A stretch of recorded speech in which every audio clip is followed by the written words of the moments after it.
उससे पहले ये हम पता कर लें कि हे का हेतु क्या है। हे माने दुख, उसका हेतु जन्म शरीर, और शरीर की जो कारण है वो है मन की प्रवृत्ति।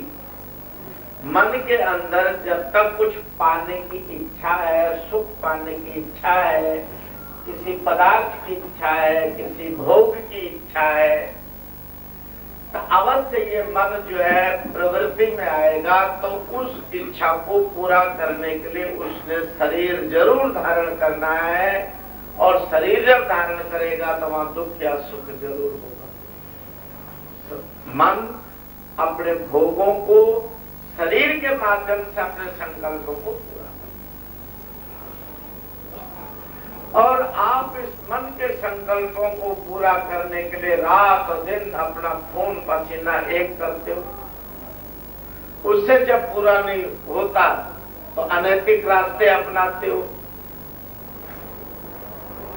जब शरीर की जरूरियात बहुत ज्यादा बढ़ जाती हैं, मन की इच्छाएं बहुत बढ़ जाती हैं, और वो इच्छाएं अपनी मेहनत से पूरी नहीं पड़ती, तो फिर हम अनैतिक रास्तों का सहारा लेते हैं और वहां से उनको पूरा करना चाहते हैं। इस तरह मानव धीरे धीरे पतन की ओर, दुख की ओर, अंधेरे की ओर, जड़ता की ओर चले जाता है।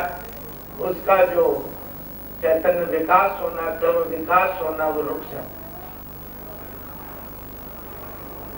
आदमी को सत्संग ये सिखाता है कि हे का हेतु, दुख का जो कारण है, बीज है, उसका नाश किया जाए, मन का निर्वाण किया जाए। तो मन निर्माण होने से ये नहीं होगा कि आपके रोटी बंद हो जाएगा, या कपड़ा पहनना बंद हो जाएगा, या आपका और सुख बंद हो जाएंगे, या आपका परिवार नहीं रहेगा, या शरीर नहीं रहेगा। नहीं, ये सब रहेगा, लेकिन आनंद रूप रहेगा। दुख या सुख का स्वरूप भी रहेगा। दुख में सुख में एक अलग अवस्था है। दुखांतरम सुखम, सुखांतरम दुखम। दुख के बाद सुख और सुख के बाद दुख, ये अनिवार्यता एक सिद्धांत है। इसमें व्याप्ति जो सुख की है वो शरीर, इंद्रिय और विषय से है, मन का संबंध, और दुख की व्याप्ति मन का तिरस्कार है दुख के प्रति, लेकिन वो शरीर इंद्रिय से व्याप जाता है न चाहते हुए भी। सुख चाहते हुए भी शरीर इंद्रियां उसको प्राप्त करने में असमर्थ है, और जब इस अवस्था में मनुष्य आता है तो वो वहां पर बहुत एक अव्यक्त दुख में, झुंझलाहट में, एक विक्षिप्त अवस्था में पड़ जाता है, और फिर उसकी बुद्धि में विभ्रम पैदा होता है।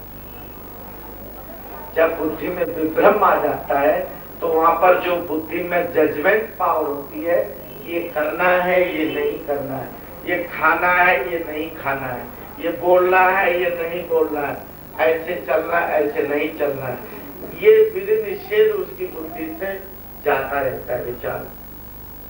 और विचारहीन पुरुष सिद्धांतहीन होता है, धर्महीन होता है, और फिर वो परत हो जाता है। ये तो मानव की कथा है। गीता में भी श्री कृष्ण महाराज ने कहा कि अर्जुन, सबसे पहले मन की कामना, और जब कामना पूरी नहीं होती तो क्रोध जागता है, और जब क्रोध जागता है तो विभ्रम बुद्धि में होता है, विभ्रम होता है तो स्मृति भंग होती है। क्या मुझे करना है, मैं कौन हूँ, क्या मेरा धर्म है, ये स्मृति कहलाती है? स्मृति लब्धा दुख नाशक। स्मृति के प्राप्ति के बाद दुख का नाश हो जाता है, लेकिन स्मृति भंग होती है। कामात जाते क्रोधो, क्रोधो सम्मोह उपजायते, सम्मोहात् विभ्रमा, विभ्रम स्मृत भंग, स्मृत भंगा च विनश्यति। स्मृति जब भंग होती है तो उसके बाद वो जीव पराधीन होकर के विनाश को प्राप्त होता है। ये गीता में कहा, लेकिन ये बात सामान्य मनुष्यों के लिए तो बहुत जहर है। जो अवतारी हुए वो अगर इस वस्तु को अपनाए तो उन्होंने कैसे दुख भोगा, इसके बारे में एक कथा है भगवती जानकी जी की, माँ भगवती सीता की कथा। सीता जी के मन में एक कामना जागी, सुनो देव रघुवीर कृपाला, यह मृग की अति सुंदर छाला, सत्य संत प्रभु बद कर ही हो, आनो जन्म कहित बैठी। कामना जाग गई कि ये हिरण जो है ना सोने का हिरण है, इसकी खाल मुझे मिल जाए तो उस समय अपने कांचुकी बनाऊंगी, ब्लाउज बनाऊंगी। तो रघुनाथ जी के चरण पकड़ लिए, रघुनाथ आप इसका वध करो इस हिरण का, और इसकी खाल उतार के मेरे लिए लाओ। एक कामना उनके मन में आ गई। अब राम गए पीछे, अब भागा मृग उनको देख करके, और तब रघुपति जान ही सब कारण, उठे हर ससुर काज सवारन, मृग विलोक परिकर बांधा, धाये राम सनासन सांधा। अब जो है कि भगवान राम यद्यपि जानते हैं सब बात, तो सीता जी को पहले ही अग्नि के समर्पित कर देते हैं और मायावी सीता कुटिया में बैठा देते हैं। तो माया रूपिणी सीता एक कामना कर बैठती है। और रघुपति जानते हैं कि असंभवम हे मृगस्य जन्म तथापि रामानुलुभे मृगाया, असंभव है कि सोने का मृग होगा तो हर मास का ही होगा। सोने का मृग बता कैसे भागेगा दौड़ेगा है? तो लेकिन फिर भी राम उस सोने की खाल के लिए लोभायमान है और बाण सांध करके और मृग के पीछे दौड़ते, और वो बहुत दूर ले गया राम को। इतनी दूर ले गया कि वहां राम ने बाण मारा तो मरीचि वहां पर मारा गया। तो मरीचि ने कहा कि राम तो दर्शन हो ही गए, अब मर तो गए अपने मित्र के लिए, लेकिन काम पूरा नहीं बना। पहरेदार तो वहीं बैठा हुआ है, रावण का काम तो बनेगा ही नहीं। और जब काम किसी का करना और जान दे के करना तो पूरा हो भी जानती है, तो कर्ता के लिए हेल्पर के लिए भी संतुष्टि बनेगी।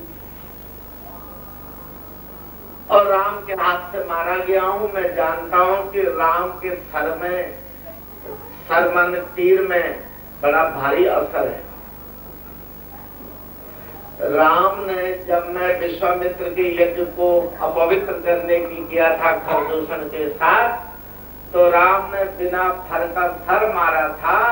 तो वो सर जब मेरी देह को उड़ा के ले गया, लंका में पटक दिया, तो मेरे अंदर का राक्षसपन सब दूर हो गया और तब से मैं संत हो गया हूं। अगर आज राम मुझे मारेंगे और कर का स्पर्श करेंगे, जब सर का इतना बड़ा कमाल है कि बाण छू गया राम का तो राक्षस से संत हो गया, और कर पर से हरे सब पीरा, कहीं हाथ का स्पर्श कर देंगे मेरे को, खाल उतारेंगे तो हाथ से छुएंगे ना तो फिर पता नहीं मैं प्रभु हो जाऊंगा। और रावण ने भी ऐसा कहा, न तब बतव तो ही। तुलसीदास जी साहित्य काव्य के बहुत बड़े मास्टर हैं। उन्होंने ऐसा शब्द मरीचि के मुख से बुलाया, बधव।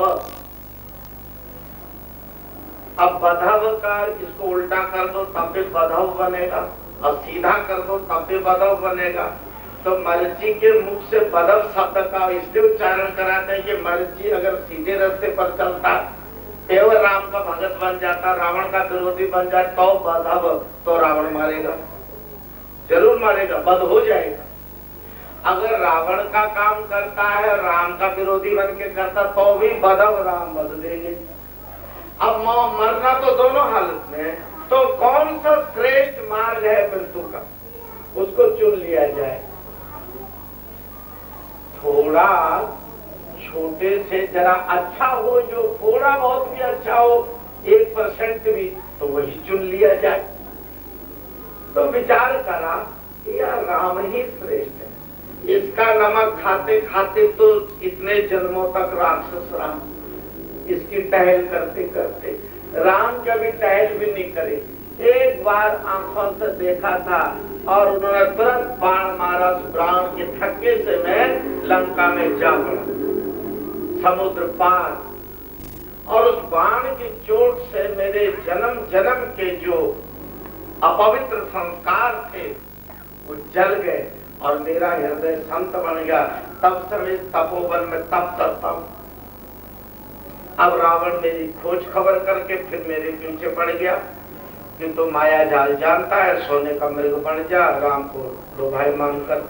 अब लोभायमान भी कर दिया राम को और सर भी लग गया है।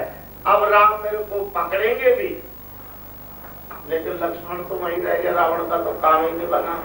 तो भाई जब दूसरे के हित प्राण दे रहे हैं तो उसका भी काम बन जाए पूरा, क्योंकि वो जानता है कि रावण का भी नाश तभी होना है जब जानकी वहां जाएगी।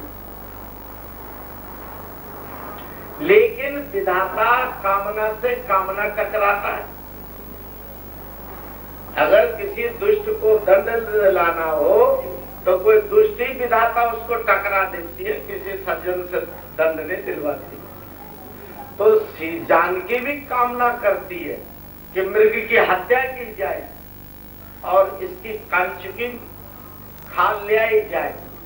वो एक रूप है, खूबसूरती है, उस पर मर रही है जानकी, और जानकी के रूप खूबसूरती पर आसक्त है रावण, और वो भी चाहता है कि ये मेरे पास रहे। तो मर्जी का उच्चारण होता है, हाँ भाई लक्ष्मण मेरी रक्षा करो। अब किससे रक्षा करो? राम से तू मृत्यु चाहता ही है, राम की मृत्यु उसने मानी। बधव का उल्टा सीधा दोनों मरना है। एक जगह रावण के हाथों मरना है, एक जगह राम के हाथों मरना है। लेकिन जब वो बाण लगा तो उसका वो मायवी रूप मृग तो गायब हो गया और शरीर रूप से मरीचि राक्षस सामने पड़ा हुआ। राम विस्मय है। तो वो कहता है कि भाई लक्ष्मण मेरी रक्षा कर। अब इसमें दो काम सद गए। एक काम तो है कि यह आवाज जानकी या लक्ष्मण के कानों में पड़ जाएगा तो दिग्भ्रम होंगे, जरूर लक्ष्मण को वहां से भेजेंगे।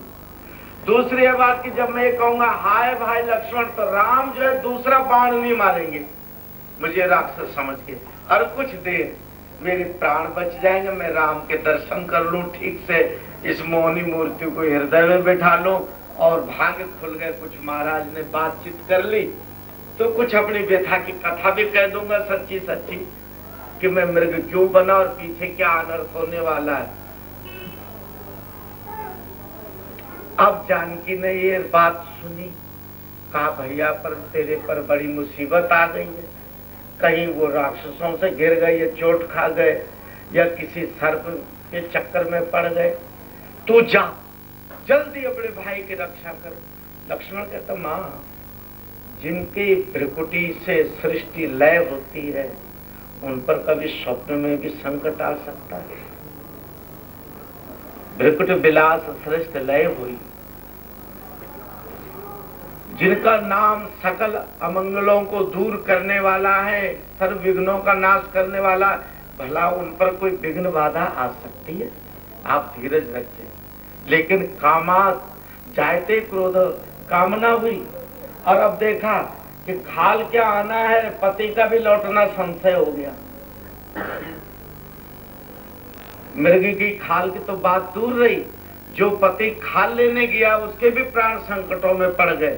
कामना पूरी नहीं हो रही है, निराशा ज्यादा हो रही है।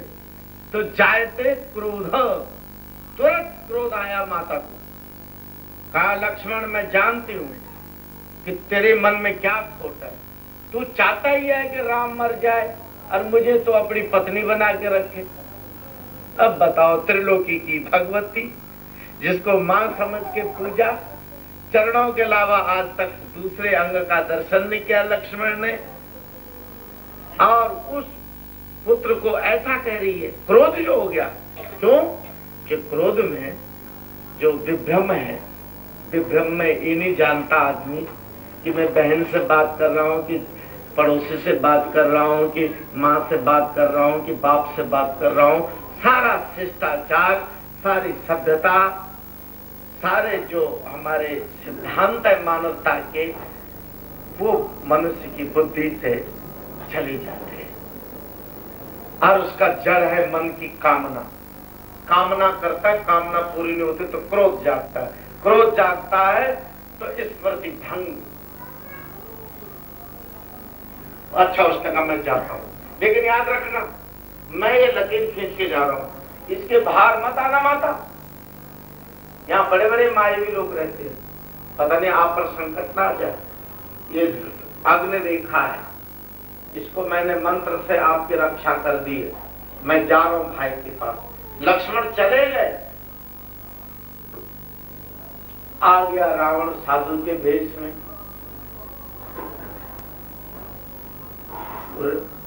माता भिक्षा देने लगी भोजन। कहा बाहर आके दो, ये तो जीना लगी, बंधन कर रखा, बंधन में कैसे भिक्षा देंगे।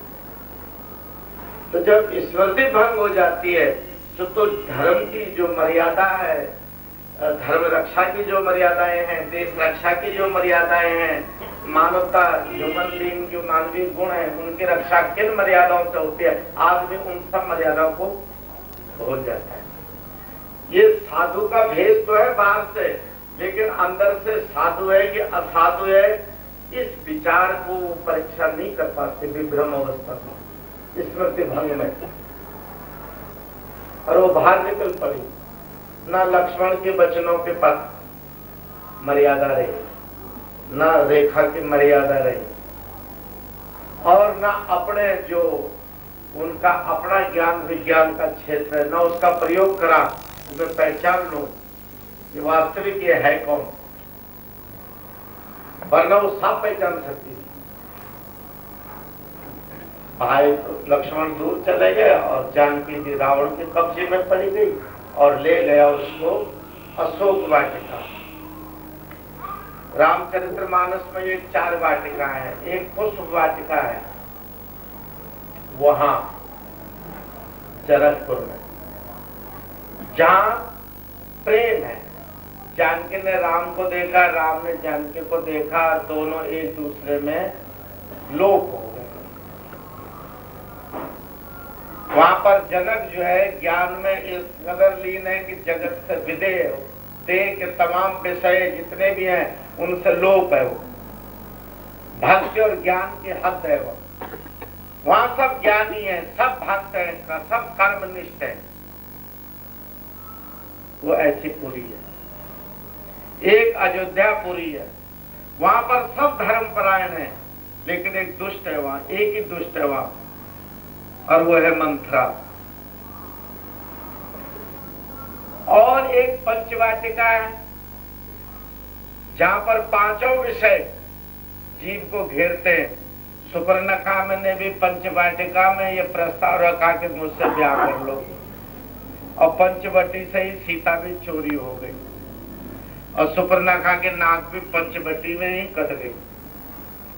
जहां पंच तत्व की वाटिका सोआ जीव सैलानी, कबीर कहता है। ये 5 तत्व की वाटिका है, इसमें मन रूपी भौरा नाना प्रकार के रूप रस गंध स्पर्श शब्द के पीछे भटकता है और बंधन में पड़ता है। इस पंचवटी में जहां इतना बड़ा दंड उस सुपर्णखा को मिला, वहां इतना बड़ा दंड सीता को भी मिल गया। एक अशोक वाटिका है जहां शोक ही शोक है, वहां पर सारे दुष्ट हैं, एक ही भक्त है विभीषण लंका, बाकी सब राक्षस। अब जानकी वो राक्षसों की कैद में है। नाम तो है अशोक, लेकिन वहां नित्य शोक है। जब भोजन नहीं मिलता राक्षसों को, एक दूसरे के बच्चे उठा के खा जाते, यहां तक उनका वर्णन है।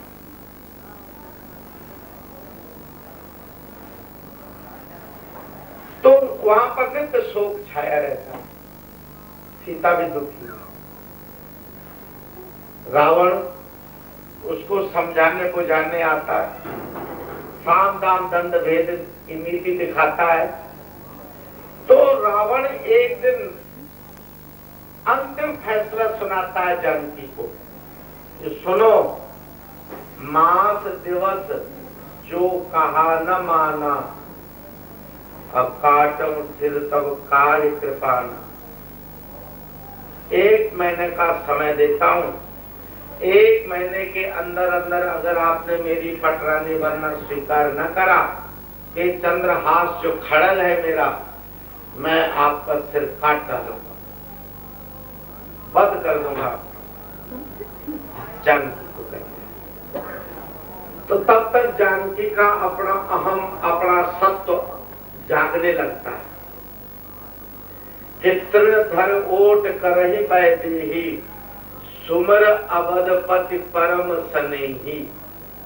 रावण जब धमकाता है जानकी जी को, तो जानकी जी एक सूखा तिनका उठा के रावण के आगे रखती है। जानकी को अपना सत्व कैसे हुआ कि श्री हनुमान जी जो शंकर भगवान के एकादश रूप हैं,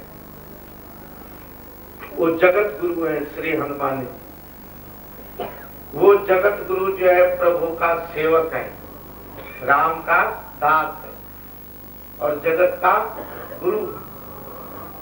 कहते ना ज्ञानी नामो अग्रगण्यम, अगर पृथ्वी में ज्ञानियों की गणना करनी हो तो अग्रगण्य पहले हनुमान जी का नाम लेना पड़ेगा, तो इतने बड़े ज्ञानी है। अतुलित बलधामो स्वर्ण शैराभदेहम गर्जुबलि कृशानुम ज्ञानी नाम अग्रगण्यम। ज्ञानियों में अग्रगण्य है, पहले गिनती होती है उनकी, क्योंकि वो स्वयं भगवान शिव है। वो एकादश रुद्र अवतार है शिव हनुमान। वो जगत गुरु है। वो अशोक वाटिका में बैठ करके राम कथा सुना दिए, सत्संग सुना दिए, जैसे मैं तुमको सुना रहा हूं ऐसे। राम कथा के पहले प्रवक्ता जो है हनुमान जी है। और जो राम कथा सुनी, सीता का जो अपना सत्व है वो जागा, और जागा तो तृणधर ओट करे बैठे ही पर सुमर अबध पति परम सने। ओट करे, घूंघट निकाला रावण की तरफ से यूं, और तिनका उठाया रावण के आगे। इसका मतलब होता है कि अवधपति मेरे परम स्नेही राम के आगे रावण तेरी कुल हस्ती सूखे तिनकी की तरह। तो क्या चीज है? राम के लिए मैं इस देह को सूखे तिनके के समान त्याग दूंगी। अपना स्वधर्म जाग दिया जानकी के अंदर हनुमान जी की कथा सुनते। जानकी कहते रावण याद रख, मैं उस जनक की बेटी हूँ जिसने पृथ्वी लोक से लेके ब्रह्म लोक तक के सुखों को तृण के समान त्याग दिया। उस विदेह राज की कन्या हूं मैं। मेरे मैके वाले भी ऐसे हैं कि पृथ्वी लोक से लेकर के और ब्रह्म लोक तक के जो ऐश्वर्य है उनको तृणवत त्याग दिया। और मैं उस भरत की भाभी हूं जिसने अपने भाई के प्रेम में और सारा चक्रवर्ती राज्य को तृण के समान त्याग दिया, तृण सम त्याग कर दिया। मैं उस राजा दशरथ की पुत्र वधू हूं जिसने कि बंदों अवध भुआन अतिशय प्रिय राम जेही, विचरत दीन दयाल तृण समान तन पर हरे हूं। उस अवध नरेश महाराज दशरथ की पुत्र वधू हूं जो राम प्रेम में तृण समान अपने देह को त्याग दिया। तृण तृण सूखा तिनका रखने के कई अर्थ है यहाँ पर। हे रावण, तू कहां फिर रहा है? किसको पटरानी बनाना चाहता है? मैं वो जानकी हूं तो अपने स्वरूप को पहचान रही है। अपनी संस्कृति याद आ गई, अपनी सभ्यता याद आ गई, गीता के 18वां अध्याय पढ़ो तो विनियोग में अर्जुन कहता है, जगत गुरु मधुसूदन स्मृत लब्धा, मुझे स्मृति लब्ध हो गई, सब कुछ याद आ गया। और रामायण के अंतिम विनियोग में पार्वती जी कहती हैं, मैं यह कथा सुनी तब प्रसाद विशेष